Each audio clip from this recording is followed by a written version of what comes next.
Kedah akan meneliti proses undang-undang seterusnya setelah mahkamah menolak rayuan kerajaan negeri untuk tidak memperbaharui lesen judi dan loteri.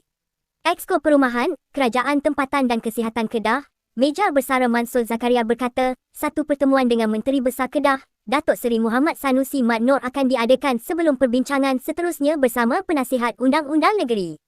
Sebelum ini, Mahkamah Rayuan menolak rayuan Kerajaan Negeri Kedah yang enggan memberi dan memperbaharui lesen premis perjudian dengan alasan tindakan sedemikian tidak berperlembagaan. Mansur selaku Exco Kerajaan Negeri Kedah turut menzahirkan rasa kekecewaan berhubung perkara itu menerusi Facebook beliau pada Sabtu. Sebelum ini, media melaporkan, Mahkamah Rayuan menolak rayuan Kerajaan Negeri Kedah yang mahu mengembalikan keputusannya untuk tidak memperbaharui lesen premis perjudian dan loteri.